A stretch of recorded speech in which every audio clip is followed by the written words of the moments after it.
All right, let's talk about the hidden shortcuts our brains take every single day. These aren't just random little errors. Nope, they are predictable patterns that quietly shape pretty much everything: how we think, how we feel, and what we do. So let's kick things off with a question that I bet you felt before. Seriously, think about it for a second. It's the exact same amount of money, right? But the emotional punch you feel from losing a $20 bill is just way, way stronger than the little thrill you get from finding one. In fact, some research suggests that the pain of a loss is about twice as powerful as the pleasure of a gain. This isn't just some weird quirk you have. It's a core feature of how the human mind is wired. And that feeling, that lopsided emotional reaction, well, that's our way in. It's our starting point for understanding all the little systematic glitches in how we think. Because here's the thing, these aren't bugs in our mental software. They're actually features designed for a totally different world than the one we live in now. These glitches actually have a name: cognitive biases.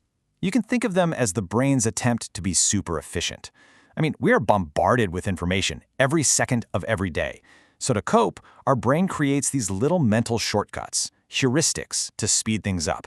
It's less about being perfectly logical all the time and way more about being fast enough to survive. So where do these shortcuts even come from? To really get to the bottom of this, we need to understand that our brain is kind of running on two different operating systems. We can call them System 1 and System 2. So think about your brain having two modes. You've got System 1, which is your autopilot. It's fast, it's automatic, it's totally intuitive. It's the part of your brain that knows 2 plus 2 is 4 without thinking, or lets you drive home on a familiar route while your mind is somewhere else. And then you have System 2. That's the pilot. It's slow, deliberate, and takes real conscious effort.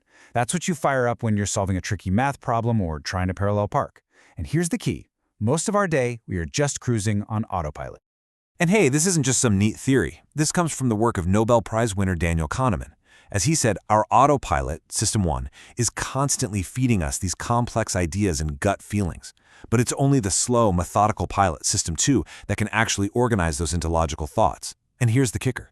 Almost all of our cognitive biases live and thrive in that fast, automatic world of System 1. So why do we even have these biased shortcuts in the first place? Well, it turns out they're basically a fossil record of our evolutionary past. These weren't flaws, they were survival tools. They made perfect sense in the ancient world, but they can be a huge mismatch for the kinds of complex problems we're dealing with today. And oh boy, there are dozens and dozens of them. You've got confirmation bias, our tendency to only look for info that proves we're right and ignore everything else. Or the sunk cost fallacy. That's when we keep throwing money or time at a failing project just because we've already invested so much. Believe me, once you start looking for these, you'll see them absolutely everywhere.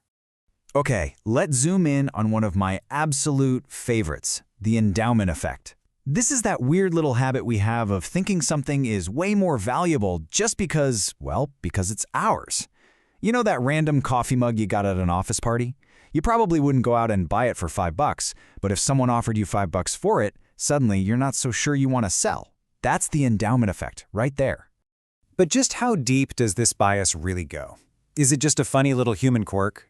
The answer is a huge no. And research into our closest animal relatives, the great apes, found something pretty incredible. And it all boils down to this one number.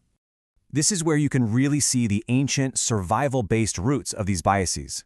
When primates had the chance to trade stuff, that endowment effect, that tendency to overvalue what they already had, was a whopping 14 times stronger when they were trading food compared to when they were trading toys.